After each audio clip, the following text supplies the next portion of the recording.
मानसिक आयु एवं बुद्धि परीक्षण। बुद्धि परीक्षण के द्वारा व्यक्ति के व्यक्तित्व की विशेषताओं का पता चलता है। ठीक है, तो उसके लिए कुछ बुद्धि परीक्षण किए गए हैं। Mental age and intelligence test, मानसिक आयु एवं बुद्धि परीक्षण। पाश्चात्य मनोवैज्ञानिकों ने बुद्धि की प्रामाणिक मापन की विधियों की खोज की। इस संदर्भ में सर्वप्रथम जर्मन मनोवैज्ञानिक वुंट का नाम आता है। ठीक है, सबसे पहले वुंट ने 1879 में मनोवैज्ञानिक बुद्धि के मापन के लिए मनोवैज्ञानिक प्रयोगशाला की स्थापना की थी।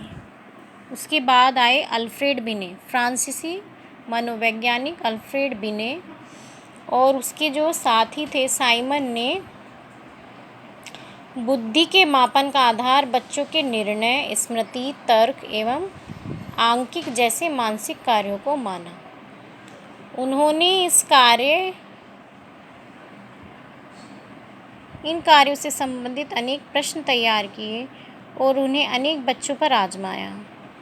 इस परीक्षण के अनुसार जो बालक अपनी आयु के निर्धारित सभी प्रश्नों के सही उत्तर देता है वह सामान्य बुद्धि का होता है।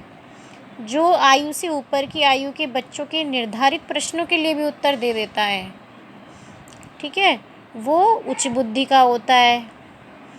और जो अपनी आयु से ऊपर के बच्चों के निर्धारित सभी प्रश्नों का सही उत्तर देता है वह सर्वोच्च बुद्धि का होता है। और जो अपनी आयु के बच्चों के लिए निर्धारित प्रश्नों के सही उत्तर नहीं दे पाता वह निम्न बुद्धि का होता है। तो इन्होंने इस तरह से क्लासिफाई किया। उपरोक्त मनोवैज्ञानिकों के बाद सर्वप्रथम विलियम स्टर्न ने बुद्धि मापन के लिए बुद्धि लब्धि, इंटेलिजेंट कोशेंट, IQ के प्रयोग का सुझाव दिया। टर्मन ने सर्वप्रथम बुद्धि लब्धांक ज्ञान करने की विधि बताई। इसके अनुसार बुद्धि लब्धि को बच्चे की मानसिक आयु को उसकी वास्तविक आयु से भाग करके 100 से गुणा करने पर प्राप्त की जाती है। तो उनका जो इसमें फॉर्मूला था वो क्या था, मानसिक आयु बटे कालानुक्रमिक आयु इंटू 100। यानी कि अगर किसी बच्चे की आयु 12 वर्ष है, मानसिक आयु 12 है, वास्तविक आयु 10 है, और तो उसका हम क्या करेंगे, मानसिक आयु बराबर 12 गुणा करंट आयु 10 गुणा 100 बराबर 120। तो 120 का मतलब क्या है कि बच्चे में श्रेष्ठ बुद्धि है।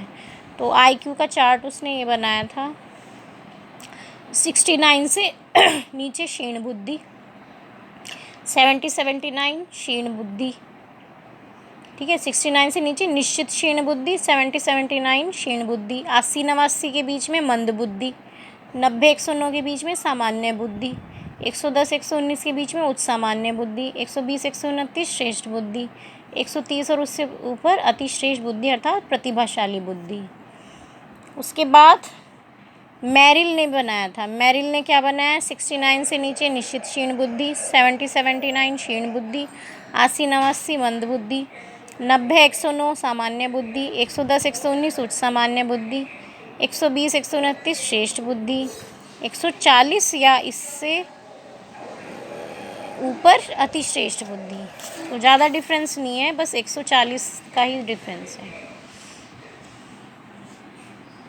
तो बौद्धिक विकास किस पर करता है डिपेंड, इस मस्तिष्क से, मस्तिष्क संबंधित स्नायु की परिपक्वता, आयु बढ़ने के साथ साथ बौद्धिक योग्यता बढ़ती है। थर्स्टन का विचार है कि उसके द्वारा किए गए कारक विश्लेषण अध्ययनों के आधार पर प्राप्त 7 प्राथमिक मानसिक योग्यताएं एक साथ एक समान आयु स्तर पर परिपक्व नहीं होती। किशोरावस्था में सबसे ज़्यादा जो है माइंड का विकास होता है। 14 वर्ष की अवस्था में वस्तु प्रेक्षक और तार्किक योग्यता बढ़ती है। 16 वर्ष की आयु में स्मृति योग्यता और संख्यात्मक योग्यता बढ़ती है। तो ये उन्होंने बताया था।